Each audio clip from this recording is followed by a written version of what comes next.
Good morning students, welcome to St. Wilfrid's Law College online classes. Myself Dr. Leher, and in political science we will discuss the ideology of Pandit Nehru today. Pandit Nehru had a very important role in Indian political system. So firstly we start with little bit introduction of Pandit Nehru. Born की बात करें तो he was born at on 14th of November 1889 at Allahabad में उनका born हुआ. Death उनकी जो है 27th of May 1964 को प्राइम मिनिस्टर पोस्ट पर रहते हुए उनकी डेथ हुई. उसके बाद अगर हम उनको एक छोटा सा अगर हम इंट्रोडक्शन लें और किस वे में उनको हम याद करते हैं तो firstly he was a independent activist और first prime minister of India जो है इंडिपेंडेंट इंडिया के जो फर्स्ट प्राइम मिनिस्टर रहे वो पंडित नेहरू रहे. इसके बाद हम ये कह सकते हैं कि central figure of Indian politics as well as international politics. Indian politics के तो वो सेंट्रल फिगर रहे ही काफ़ी टाइम तक और वी कैन से कि जो लॉन्गेस्ट टर्म के अगर अभी तक के टिल नाउ प्राइम मिनिस्टर जो रहे वो पंडित नेहरू ही हैं जो 17 ईयर्स तक जो है वो इंडिया के प्राइम मिनिस्टर रहे. इसके बाद उनका जो रोल है इम्पॉर्टेंट रोल हम सभी जानते हैं कि in constitution making Indian constitution जो बनाया गया उसमें बहुत इंपॉर्टेंट रोल प्ले किया पंडित नेहरू ने. तो वैसे हम इनको इसी वे में बहुत ज़्यादा याद भी करते हैं और बहुत इंपॉर्टेंट रोल था इनका इंडियन पॉलिटिक्स में. नाउ थोड़ा सा हम इनकी राइटिंग्स को देख लेते हैं क्या क्या राइटिंग्स इनकी रही. सबसे पहले बहुत इंपॉर्टेंट बुक इनकी है जो कि है discovery of India. This is discovery of India. इसके बाद ग्लिम्पसेस ऑफ वर्ल्ड हिस्ट्री, ये भी बहुत इम्पॉर्टेंट राइटिंग उनकी रही. और एक बहुत इम्पॉर्टेंट और बहुत लाइट इन्होंने एक जो अपनी राइटिंग करी है वो है letters from a father to his daughter. इनकी डॉटर इंदिरा गांधी थी, उनको उन्होंने जो लेटर्स लिखे उस पर एक बुक जी पब्लिश हुई, letters from a father to his daughter. तो ये राइटिंग्स इंपॉर्टेंट थी. Now we will discuss the ideologies of Pandit Nehru और जिसमें आज हम जो डिस्कस करेंगे वो हैं political thoughts and democratic socialism.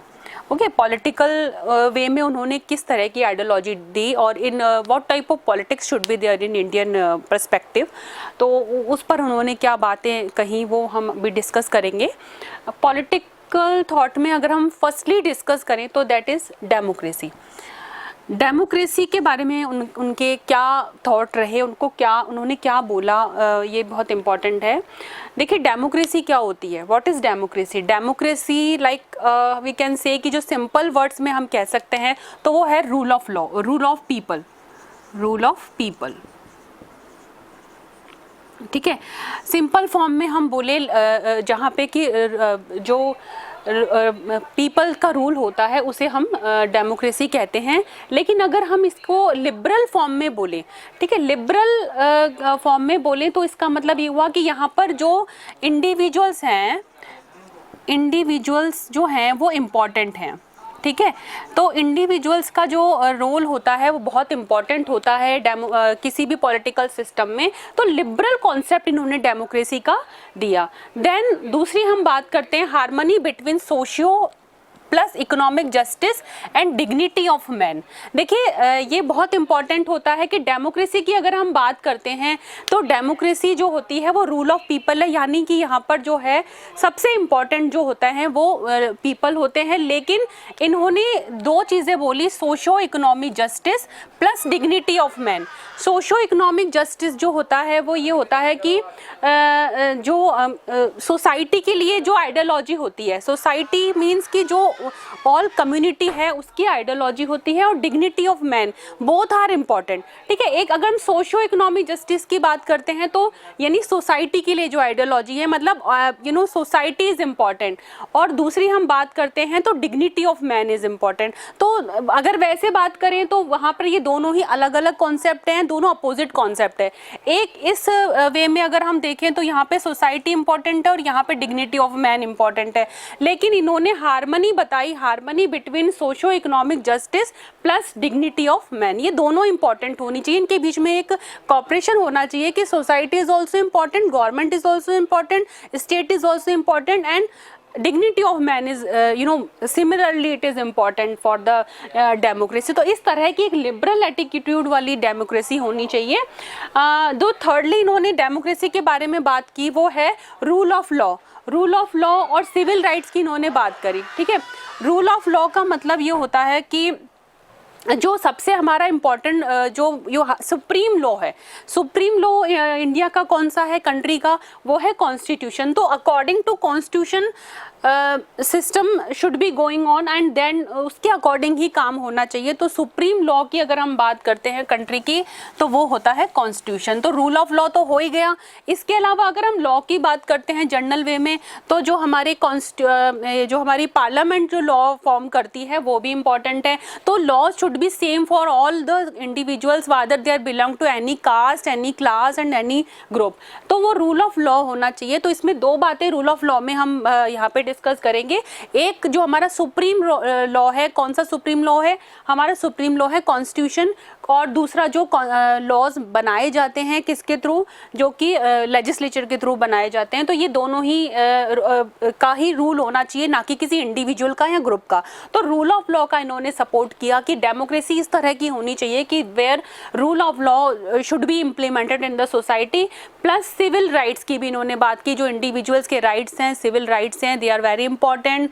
Individuals should get their rights, fundamental rights और सिविल राइट्स, वो सभी तरह के उनको राइट्स मिलने चाहिए.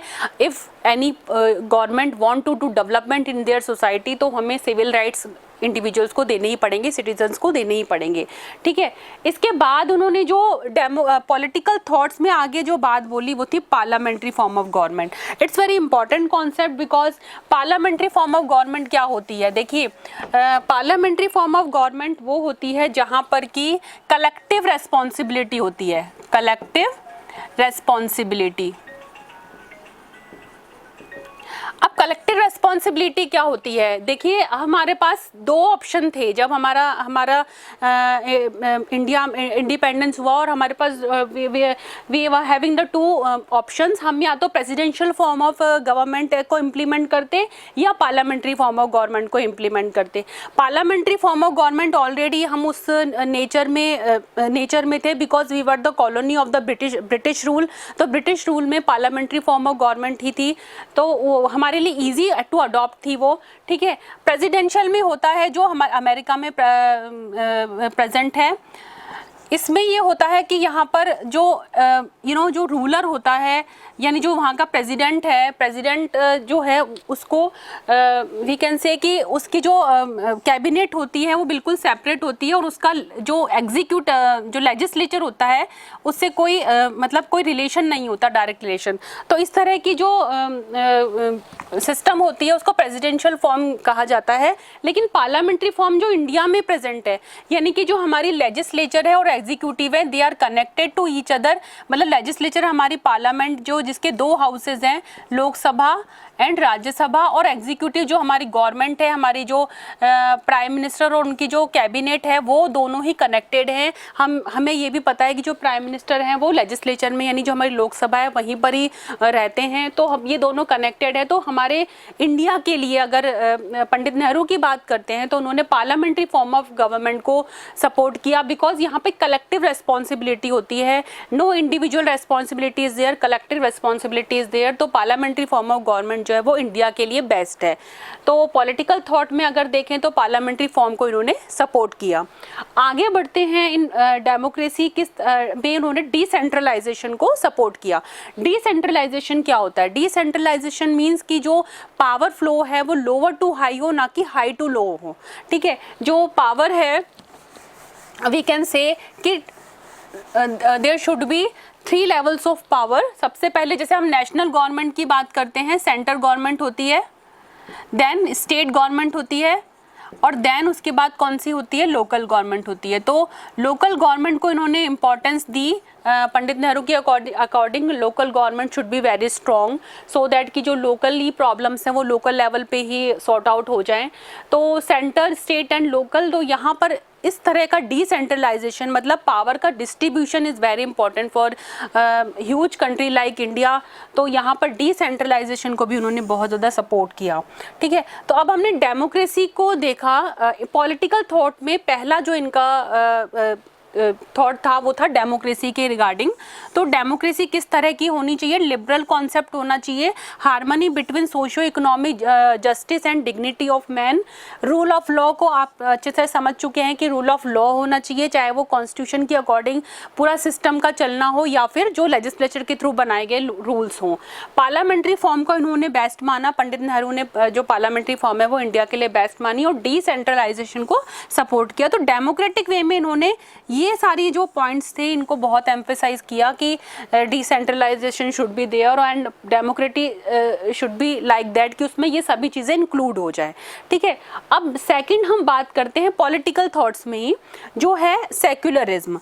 इंडिया के लिए सेक्युलरिज्म क्यों इम्पोर्टेंट था? Because India as a most diverse country of the world, तो यहाँ पर बहुत सारे रिलीजन्स प्रेजेंट हैं, बहुत सारी डाइवर्सिटी है, बहुत सारी कास्ट हैं and all, we can say कि डाइवर्सिटी इज़ प्रेजेंट। तो यहाँ पर अगर हमने किसी भी एक रिलीजन को अडॉप्ट कर लिया एज ए नेशनल रिलीजन तो ये बहुत बड़ी प्रॉब्लम हो सकती है।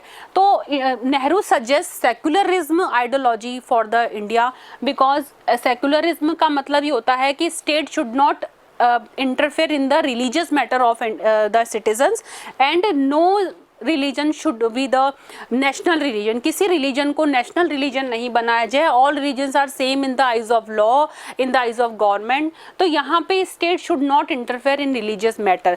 तो ये भी बहुत इंपॉर्टेंट आइडियोलॉजी नेहरू का सेकुलरिज्म करके हम इसको इनकी बात करते हैं। तो secular ideology should be implemented in the India because India ने अगर किसी को, जैसे बहुत सारी कंट्रीज है जहाँ इस्लाम को नेशनल रिलीजन बनाया गया है या बौद्धिज्म को बनाया गया है, लेकिन इंडिया को हमेशा एक, because we have this word in our preamble also, secular जो वर्ड है वो हमारे प्रियम्बल में भी इम्प्लीमेंट कर दिया गया है कि किसी भी तरह में कोई भी गवर्नमेंट जो है वो किसी रिलीजन के बेस पर किसी से डिस्क्रिमिनेशन नहीं करेगी और रिलीजियस मैटर है उनमें इंटरफेयर नहीं करेगी कोई भी गवर्नमेंट। तो state should not interfere in the religious matter. ये पंडित नेहरू की बहुत ही इंपॉर्टेंट आइडियोलॉजी थी, सेक्युलरिज्म की बात कर रहे हैं। इनमें इन्होंने पंडित नेहरू ने जो बातें इंपॉर्टेंट बोली हैं वो हैं, firstly communal harmony should be there. Communal harmony means कि all communities should live with the harmony. कहीं कोई रिलीजियस मैटर पे कोई किसी तरह का डिस्प्यूट नहीं हो, कंट्रोवर्सीज नहीं हो एंड कम्युनल हार्मनी बनी रहे कंट्री में। तो उन्होंने बहुत ट्राई भी किया उसके लिए। तो communal harmony should be there in the country. Then हम ये बोल सकते हैं कॉमन सिविल कोड को उन्होंने सेक्युलरिज्म के अंदर उन्होंने बहुत ज़्यादा एम्फेसाइज किया कि common civil code should be there, कि किसी भी रिलीजन के लिए, किसी कास्ट के लिए कोई अलग से सिविल कोड नहीं होना चाहिए। जो जुडिशरी है वो सेम सभी के लिए जो है काम करे और उसी तरह का एक कॉमन सिविल कोड होना चाहिए सभी के लिए, एक समान, वी कैन से कि कॉमन एक civil code should be there. Next इन्होंने बात करी सेक्युलरिज्म में ही कि फ्रेटर्निटी और ह्यूमैनिटी की ideology should be implemented. Fraternity मतलब ब्रदरहुड, हम एक as a and humanity means कि एज ए ह्यूमन बीइंग, है ना, we should not discriminate people with their caste, with their religion. हमें ह्यूमैनिटी को सबसे ऊपर रखना है कि एक इंसान होने के नाते हम ह्यूमन जो वैल्यूज़ हैं they should be very important in our life. तो ह्यूमैनिटी का उन्होंने सपोर्ट किया।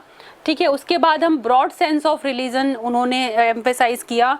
जो फोर्थ पॉइंट है सेक्युलरिज्म में कि ब्रॉड सेंस ऑफ रिलीजन का मतलब ये है कि कोई भी रिलीजन है वो हमेशा कुछ वैल्यूज़ पे चलता है। फॉर एग्जांपल ट्रुथ हो गया, नॉन वायलेंस हो गया, तो उसके बेस पर जो है हम ये उसका कोई नैरो माइंडनेस पे कोई मीनिंग नहीं निकालना चाहिए कि मान लीजिए हिंदू, मुस्लिम, सिख एंड ईसाई and all religions are present in there. तो उनका ब्रॉड सेंस, उनकी जो मॉरल वैल्यूज़ है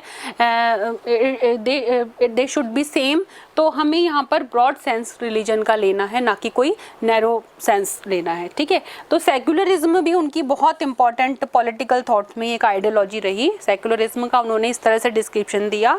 नाउ पॉलिटिकल थॉट्स में ही आगे बढ़ते हैं। जो उन्होंने बहुत इम्पॉर्टेंटली एक आइडियोलॉजी को, एक एटीट्यूड को एम्फेसाइज किया, वो था नेशनलिज्म। ठीक है, नेशनलिज्म क्या होता है, व्हाट इज नेशनलिज्म, दो स्प्रिट टुवर्ड्स अवर नेशन, ठीक है। तो इंडिया को नेशनलिज्म के स्प्रिट की बहुत ज़्यादा ज़रूरत थी दैट टाइम, जब हमें 1947 में इंडिपेंडेंस मिली। उससे पहले we were the colony of the British rule. तो नेशनलिस्टिक जो स्प्रिट है वो बहुत इम्पॉर्टेंट थी, जो अवेकनिंग लानी थी कंट्री में उसके लिए। तो उन्होंने क्या बोला, nationalistic attitudes toward the nation, हमें हमारी कंट्री के लिए एक नेशनलिस्टिक एटीट्यूड को रखना है और उसी के अकॉर्डिंग हमें काम करना चाहिए कि nation should be the supreme, है ना, for every individual, every citizen of India. तो nationalistic attitudes toward nation is very important for the Indian citizens that time. Then उन्होंने आगे एक बात और बोली कि nationalism spirit is important but open mindness, second बात इन्होंने नेशनलिज्म में बोली, open mindness should be there. Open mindness का मतलब यह है कि our nation is supreme, no doubt, we have to proud our nation, लेकिन ओपन माइंडनेस का मतलब है कि अगर किसी और नेशन से हमें कुछ अच्छी चीज़ें सीखने को मिले, है ना, कोई कल्चर हो गया या कोई और वे में अगर हमें if we want to adopt from the other nations तो वी शुड डू दैट। तो ओपन माइंडनेस होनी चाहिए। ऐसा नहीं है कि हमें टेक्नोलॉजी वाइज देख लीजिए या कोई अच्छी, अगर हमें पॉजिटिव जो कोई टेक्नोलॉजी है या फिर किसी तरह की वैल्यूज़ हमें सीखने को मिल रही हैं तो हमें ज़रूर उसको अडॉप्ट करना चाहिए। तो ओपन माइंडनेस का उन्होंने, पंडित नेहरू ने जो है इस वे में डिस्क्राइब किया कि नेशनलिस्टिक एटीट्यूड को रखते हुए हमें ओपन माइंडनेस से काम करना चाहिए, ठीक है। Faith in people's power, nationalism में ही उन्होंने आगे ये बोला कि उन्हें जो है इंडियन सिटीजन्स में पूरा बिलीव था। Indian citizens are very capable and they have lots of capabilities, power in their minds and all. तो आगे किसी भी वे में डेवलप किया जा सकता है इंडिया में। इंडिया की खुद का कल्चर इज़ वेरी इम्पॉर्टेंट और बहुत अच्छा कल्चर इंडिया का रहा है। तो उसमें उन्हें पीपल की जो पावर थी उसमें पूरा फेथ था पंडित नेहरू का। उसी में आगे उन्होंने और चीज़ बोली कि independence should be the priority. Nationalism के अंदर उन्होंने बोला कि जो इंडियन सिटीजन्स हैं उनके लिए independence should be the priority, कि किस तरह से जो है इंडिपेंडेंस में लेनी है और उसके लिए एक अवेकनिंग फैलाई उन्होंने कंट्री में। तो नेशनलिज्म का सपोर्ट पंडित नेहरू ने किया। तो और आगे बढ़ते हैं हम उनके इंटरनेशनलिज्म एटीट्यूड पर। नेशनलिज्म तो नो डाउट होना ही चाहिए, लेकिन इंटरनेशनल वे में उन्होंने किस तरह की पॉलिसीज़ को यूज़ किया। वी कैन से कि जो हमारे फर्स्ट फॉरेन मिनिस्टर रहे वो पंडित नेहरू ही रहे प्राइम मिनिस्टर के साथ साथ। तो उनका न केवल इंडिया की पॉलिटिक्स में बल्कि इंटरनेशनल पॉलिटिक्स में he had a very important role in international politics also. तो इंटरनेशनल सिनेरियो में उनकी क्या क्या जो पॉलिसीज़ थी वो बहुत इंपॉर्टेंट रही, क्या क्या डॉक्ट्राइन उन्होंने दिए उन पर हम डिस्कस कर लेते हैं। फर्स्टली पंचशील का डॉक्ट्राइन दिया था उन्होंने, पंडित नेहरू ने। पंचशील में 5 प्रिंसिपल्स थे। For example, 1 country should respect the other country and should not interfere in the other countries matter. तो इस तरह के कुछ 5 प्रिंसिपल्स, पंच मतलब 5 प्रिंसिपल्स पर एम्फेसाइज किया और ये उन्होंने साइन किया था चाइना के साथ। तो बहुत इम्पॉर्टेंटली उनको इसके लिए इंडिया चाइना के जो रिलेशंस थे उसमें पंचशील एक डॉक्ट्राइन पंडित नेहरू के थ्रू दिया गया था। तो इसको भी हम इंटरनेशनल सिनेरियो में हम उनका बहुत इम्पॉर्टेंट रोल है इस डॉक्ट्राइन को देने में। देन नाम, नॉन अलाइनमेंट मूवमेंट, ठीक है, इसको हम एक बार थोड़ा सा डीपली देख लेते हैं कि what was the non alignment movement.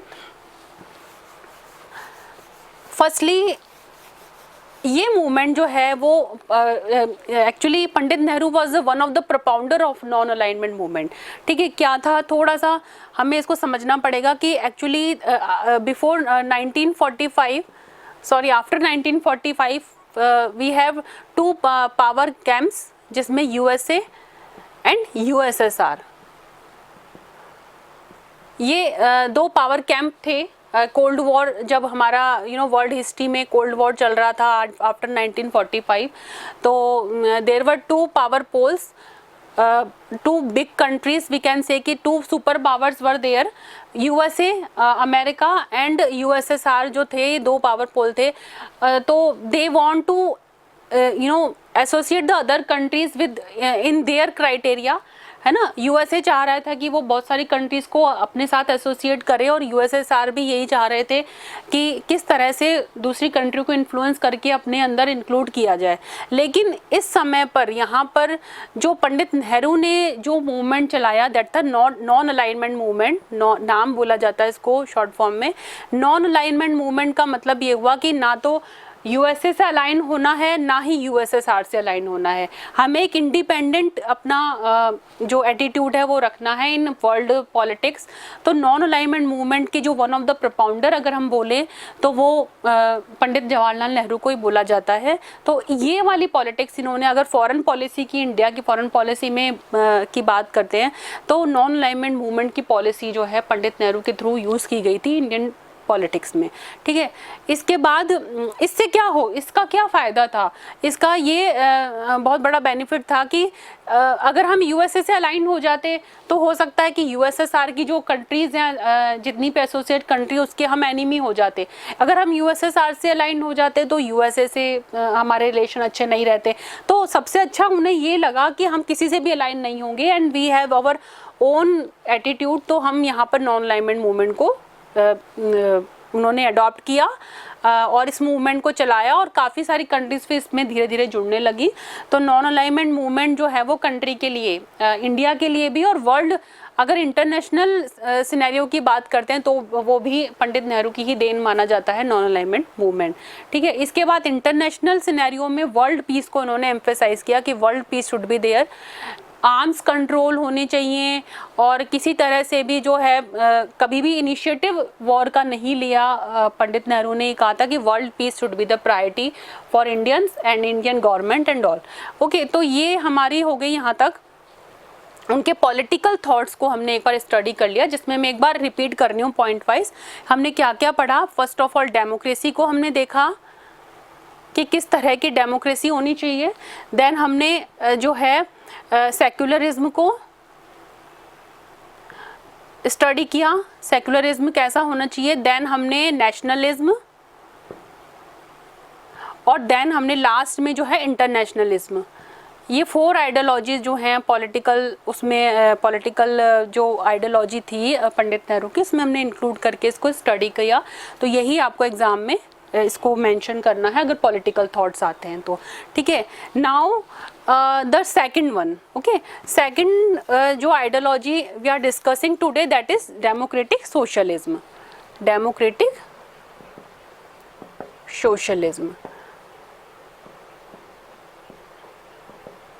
What is this ideology? ये प्रिस्क्राइब्ड आइडियोलॉजी थी जो पंडित नेहरू के थ्रू आ जाती है। कभी कभी एग्जाम्स में इसका सेपरेटली क्वेश्चन आ जाता है कि what do you understand by the democratic socialism according to Pandit Nehru. तो हम इसको किस किस वे में डिस्क्राइब करेंगे उसको हम एक बार देख लेते हैं। सबसे पहले जैसे हम डेमोक्रेटिक सोशलिज्म की बात करते हैं तो democratic socialism is a ideology that is the combination of 2 ideologies, ठीक है। सबसे पहले डेमोक्रेसी प्लस सोशलिज्म, ठीक है। यानी देखो, डेमोक्रेसी का मतलब ये होता है कि रूल ऑफ पीपल, है ना। यहाँ पर जो इंडिविजुअल की फ्रीडम है that is very important, freedom is important in democracy, ठीक है। और अगर हम दूसरी बात करते हैं सोशलिज्म की, तो यहाँ पे सोशलिज्म बना है सोसाइटी से। तो सोशलिज्म में अगर हम बोले तो सोसाइटी इज इम्पॉर्टेंट, ठीक है। लेकिन पंडित नेहरू ने ये बोला कि हमें in our country we have to implement democratic plus socialism.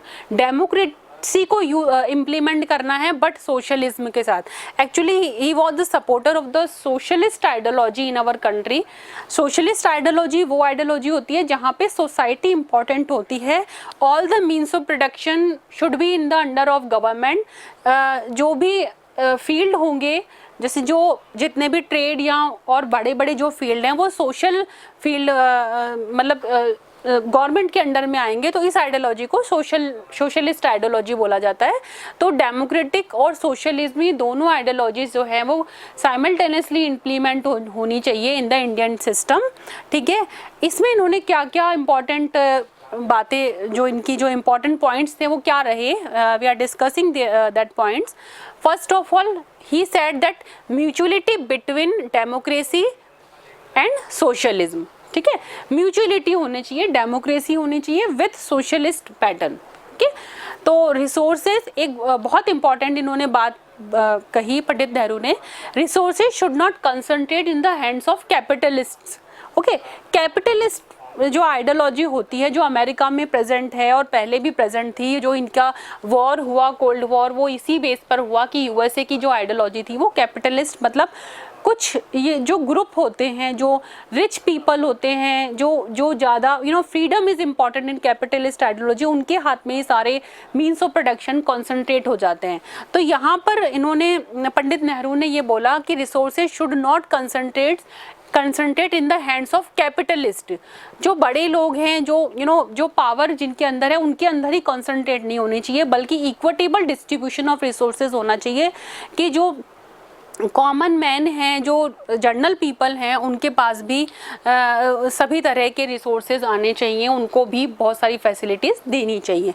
तो यहाँ पर उन्होंने ये बहुत इंपॉर्टेंट बात बोली कि resources should not concentrate in the hands of capitalist. Okay, then next अगर इन्होंने बात जो अगर डेमोक्रेटिक सोशलिज्म में, क्योंकि democratic socialism is ideology that is related to the economic policy of the India.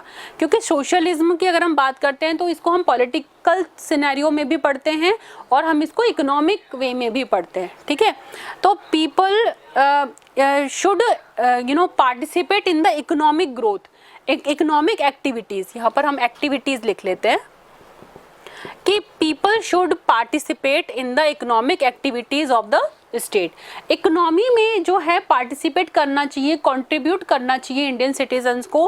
तो वो बहुत इंपॉर्टेंट है. वो किस तरह से कर सकते हैं? वो इसी तरह से कर सकते हैं कि अगर गवर्नमेंट जो है वो प्रोवाइड करे हर एक इंडिविजुअल को कहीं ना कहीं इकोनॉमिक फ्रीडम दे, तो हर एक इंडिविजुअल जो है वो कहीं ना कहीं इंडियन जो इकोनॉमी है, जो पूरी नेशनल इकोनॉमी है, उसमें पार्टिसिपेट कर सकता है. तो यहाँ पर people should participate in the economic activities. Democratic socialism में उन्होंने इस बात पर एम्फेसाइज किया. देन लिबरल सोशलिज्म को इन्होंने एम्फेसाइज किया कि लिबरल सोशलिज्म तो होना चाहिए but with liberty of the individual. ठीक है, लिबर्टी का हमने पॉलिटिकल थॉट में पढ़ा कि liberty of the Indian citizens are very important. तो लिबरल सोशलिज्म होना चाहिए. ऐसा नहीं होना चाहिए कि सोसाइटी ही हर वे में इम्पॉर्टेंट है, लिबर्टी हो ही ना, individuals are actually not able to express their views and all. तो ऐसा नहीं होना चाहिए, लिबरल सोशलिज्म होना चाहिए लिबर्टी के साथ में सोशलिज्म को. ठीक है, देन आगे बढ़ते हैं हम. उन्होंने किस तरह की इकोनॉमी इंडिया के लिए सजेस्ट की. ओके, तो डेमोक्रेटिक सोशलिज्म में ही हम डिस्कस करेंगे कि उन्होंने इंडिया के लिए, पंडित नेहरू ने इंडिया के लिए एक मिक्स्ड इकोनॉमी को सपोर्ट किया. मिक्स्ड इकोनॉमी में क्या क्या होना चाहिए? पब्लिक सेक्टर होना चाहिए. पब्लिक सेक्टर यानी कि जो गवर्नमेंट सेक्टर है, गवर्नमेंट के थ्रू जो सेक्टर जो सेक्टर्स उनके गवर्नमेंट के अंडर में है, प्लस प्राइवेट सेक्टर भी होने चाहिए. ठीक है, तो इस तरह की कुछ मिक्स्ड इकोनॉमी को सपोर्ट किया. अगर इंडिया जैसी ह्यूज कंट्री, जो most diverse country of the world है, उसके अंदर केवल पब्लिक सेक्टर से डेवलपमेंट लाना इट्स नॉट पॉसिबल. क्योंकि देखो, अगर पंडित नेहरू की हम बात करते हैं तो उन्हें मॉडर्न इंडिया का प्रोपाउंडर भी कहा जाता है. अगर बहुत ज़्यादा उन्होंने इंडस्ट्रियलाइजेशन को सपोर्ट किया, इंडिया के अंदर मशीनाइजेशन को सपोर्ट किया.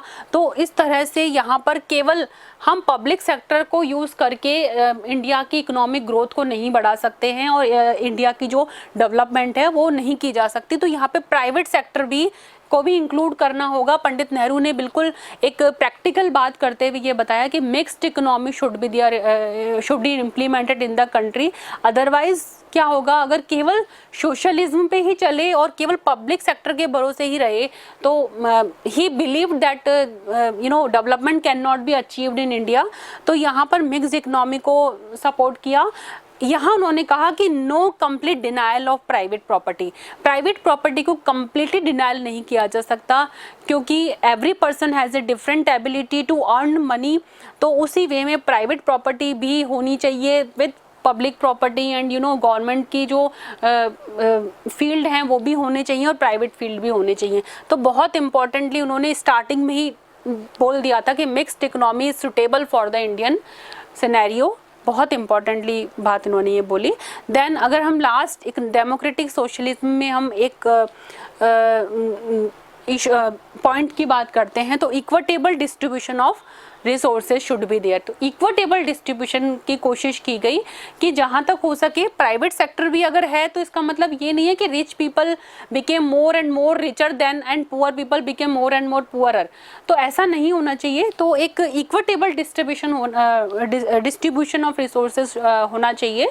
तो ये सारी जो चीज़ें थी, ये जो इंपॉर्टेंट पॉइंट उन्होंने डेमोक्रेटिक सोशलिज्म में बताए। तो today we have discussed two ideologies of Pandit Nehru.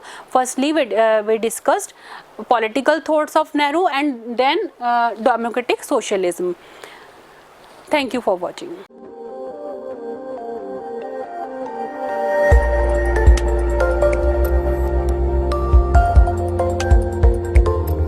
At St. Wilfrid College of Law, Sector 10, Meera Marg, Madhyam Marg, Jaipur, Rajasthan.